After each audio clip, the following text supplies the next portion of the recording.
What's up, Big Blue Nation? And welcome to the Wildcat Zone. I am your host, Daniel Bentley, and this is episode 14. Today's episode, I'm going to go over the Cats' fall in Gainesville to the Florida Gators, 92 to 83. I'm going to give my thoughts on the game, what we done good, what we done bad, and what we can do to improve when we face them again at the end of the season, last game of the regular season on senior night. Um, what we can do to maybe, catch them slipping and get a dub inside a Rupp Arena, get that revenge win back. I'm going to cover my MVP of the game.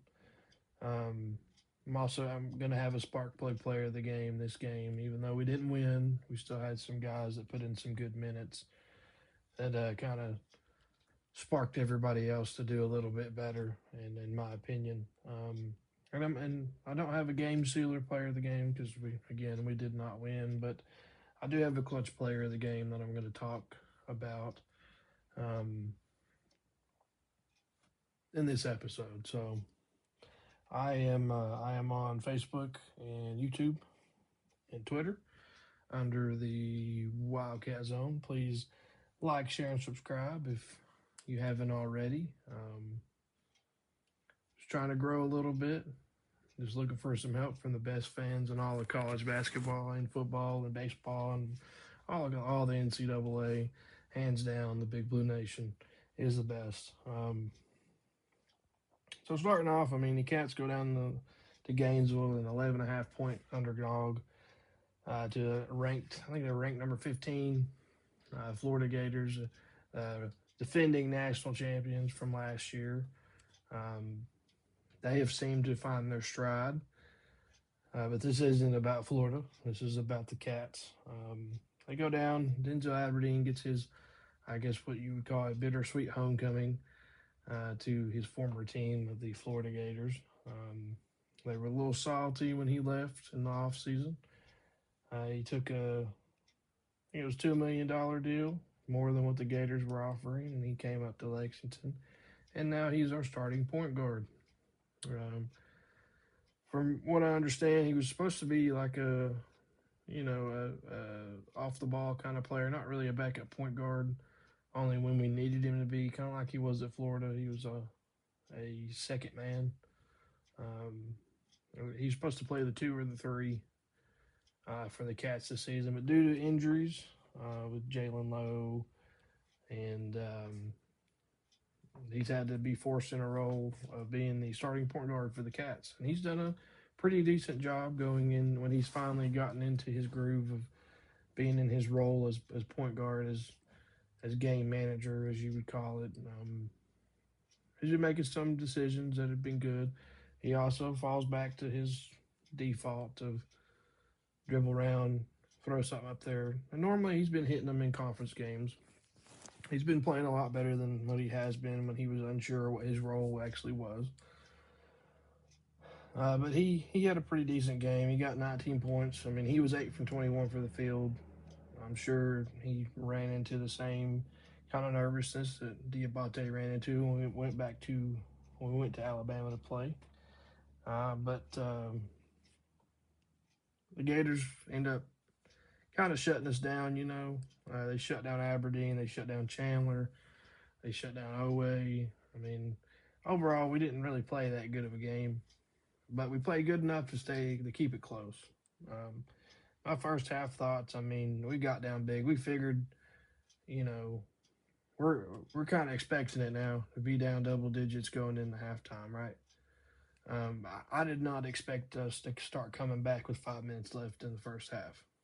And that was all sparked by Aberdeen.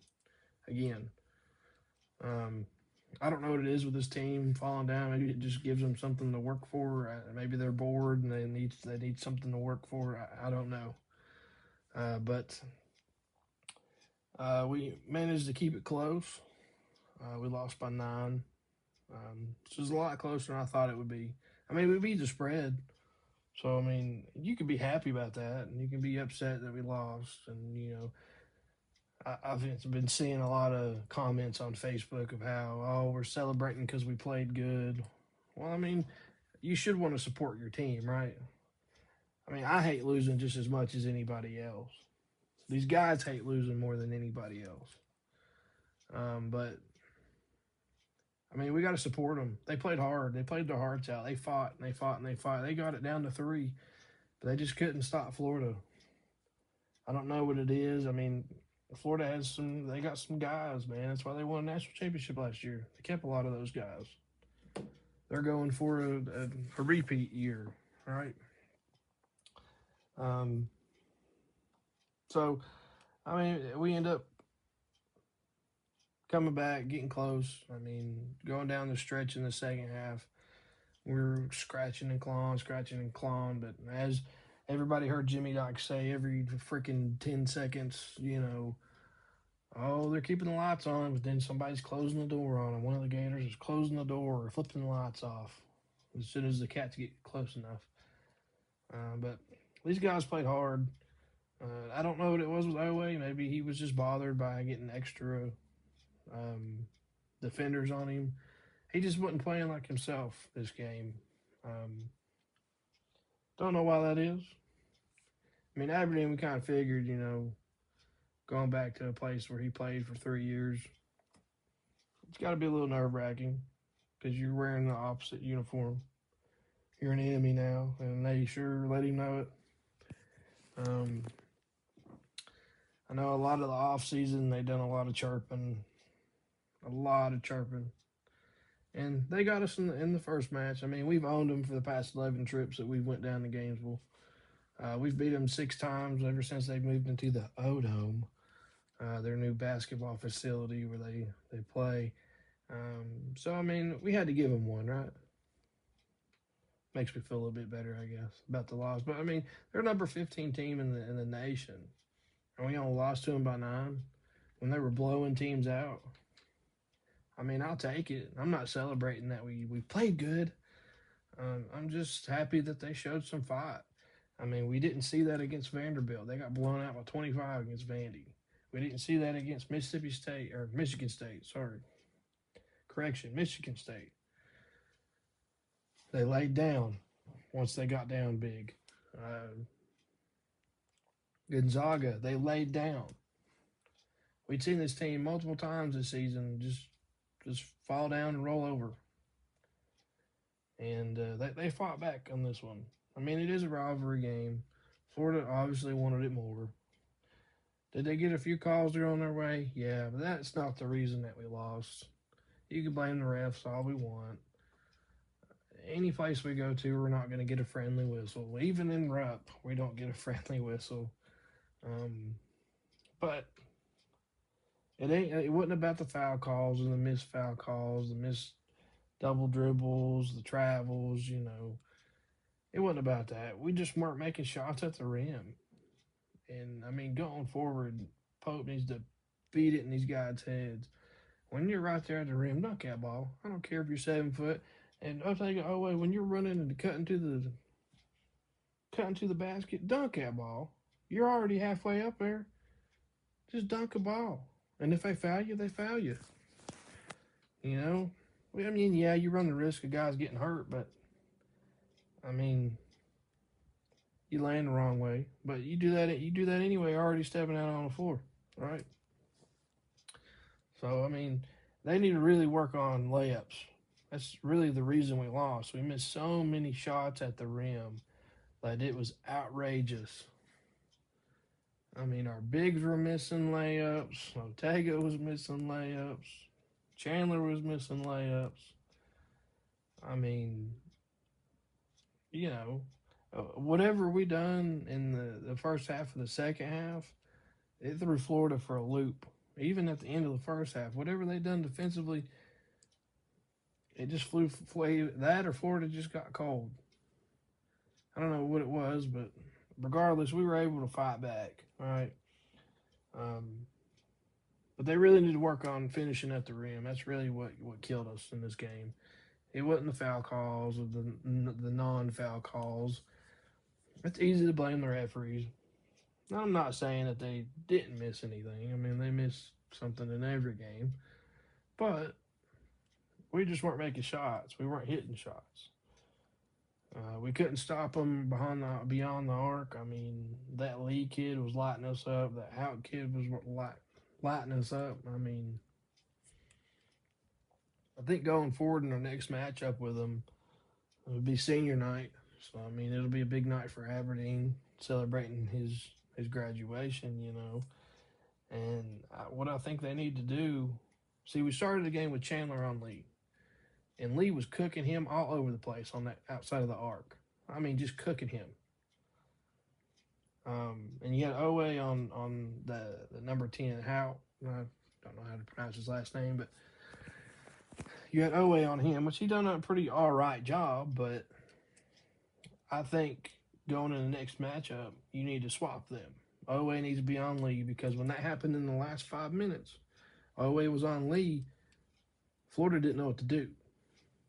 Owe was discombobulating that kid. And they missed a shot and gave us an opportunity to break them down to 6. All right. I think you need to have Owe on Lee, and I think you need to have Chandler on Howe. I mean, we swapped it up against Tennessee, and we ended up coming back and beating them twice. We swapped it up in all the games we've come back. We swapped up our defenses, but we didn't really swap it up in this game for whatever reason. I mean, I know our bigs were in foul trouble, but I think somebody should have been like, hey, let's try this, swap it up. And they did, but it was already too far gone for us. I mean, I think with Owe, whoever's hot on the floor, Owe needs to be on that guy. Whoever it may be. But that's enough about the game. I mean, they come back. They got within 3, within 4, but Florida just kept hitting shots. If we'd have made some of our layups in the beginning of the game, then we probably would have won. I really do think so. I mean, Florida was running out of gas. You could tell. I'll talk about this too. In the last 5 minutes, I mean, Colin Chandler. I'll go ahead and do it then. The clutch player of the game. I mean, I got Colin Chandler with 18 points. He was 5 from 7 from beyond the arc. I think in the last 5 minutes, Aberdeen shouldn't have taken so many shots. He should have just set it up for Chandler every time. Because when Chandler's under pressure, and I know everybody that watched the game, you heard Jimmy Dyke say it multiple times, Chandler's the best under pressure shooter that we have. There were a couple of those possessions that we could have brought it in closer. I mean, Florida was making 2s, but if we were making 3s, we could have got closer. And I think there were a couple possessions there in the last 3 to 4 minutes where Aberdeen should have passed it off to Chandler for a 3. And if he didn't make it, he could have got fouled. If he did make it, then he gets fouled. It's 4 points instead of 3. I think he was just trying to do too much, trying to play hero ball, trying to show out because, it's his homecoming back to his old team. But that's something else I guess they could work on. Go to Chandler and clutch, and teams will learn to guard Chandler in times like that. Then it could be time for Aberdeen or Owe or whoever else to become the spark plug that we need to get buckets. But Colin Chandler's a clutch player of the game. I mean, he come in clutch and getting us, within 8 with a 3. But my MVP of the game is Malachi Marino. He got 11 points, 11 rebounds. I think it's his second double-double this season, and as a Wildcat. And he played pretty much majority of the second half with 4 fouls. For a freshman, that is impressive. He played a good game. Even though we lost, he played a good game. And I think he can only grow more the more he stays and the more he plays. And I'll be excited to see what he does in March, because then it'll be crunch time. But Marino's our MVP. What all can you ask for from a freshman that had to step up to become a starter? because your senior guys are not performing at the level that you need them to be. I mean, that's three games I think that he's played with 4 fouls and not fouled out. It's pretty impressive. Um, but my spark play player of the game, even though we didn't lose, we've got some good minutes out of Diabate today. I mean, he got 9 points, 5 rebounds. He was in there battling for rebounds every time there was a loose ball. He was there. Every time a shot went up, he was there. And I think that, Florida's size, they were taller than him, but he's more physical.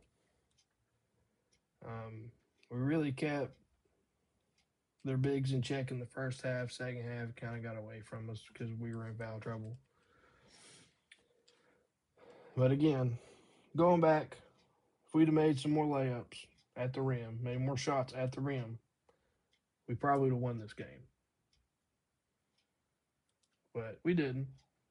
We just need to lick our wounds, go back to Lexington, and get ready for the next matchup against Georgia in Rupp Arena. They got the same record as us.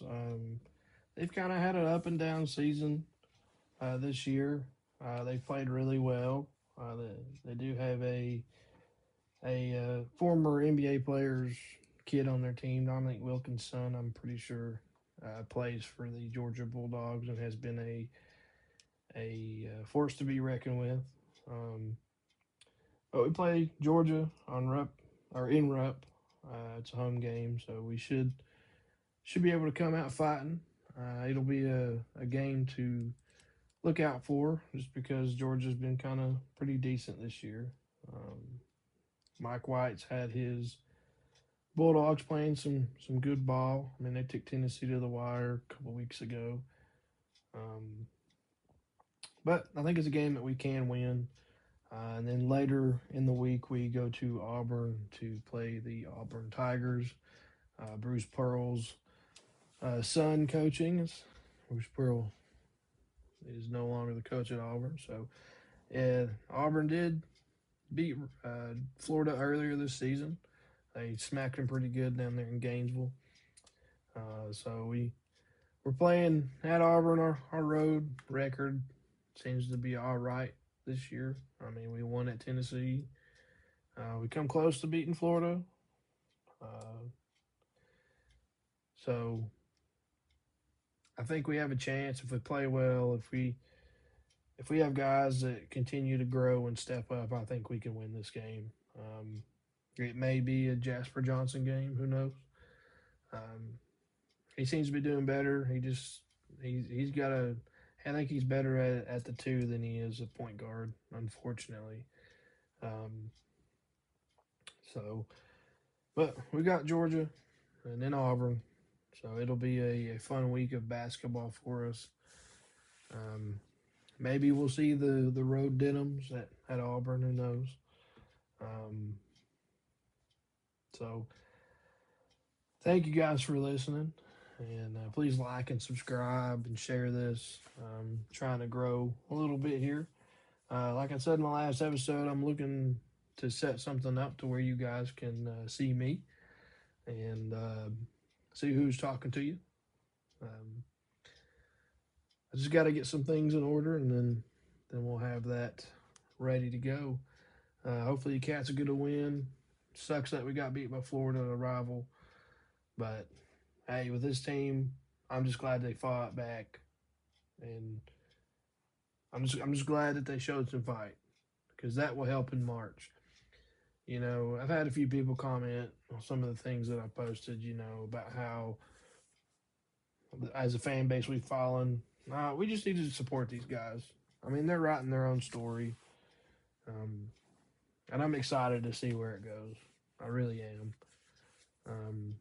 I'm proud of these guys and where they've come all season. I mean, with all the injuries, all the major backlashes they've gotten, the $22 million jabs they've gotten, I'm proud that they've learned to persevere and overcome. And I think something special is on the horizon. I know I've said that the past few episodes, but I truly believe something special is going to happen with this season and this team. So we just got to buckle up. It may be tough to watch, but we just got to continue to support these guys, show support, show them love. Um, so that's pretty much all I got today. You can find me on YouTube, Facebook, Twitter, the Wildcat Zone. Just look it up. I got links on all my pages. Please follow me and subscribe and share. So I'd love to hear some of your comments on this game. Maybe give me your MVP. Tell me your thoughts on who played well and what we can do better, and we can just saddle up and get ready for round 2 with the Gators at the end of the year in Rupp Arena, senior night. So thank you guys for listening, and always don't forget to crack open a cold L8. And Godspeed, and go Cats. This is the Wildcat Zone!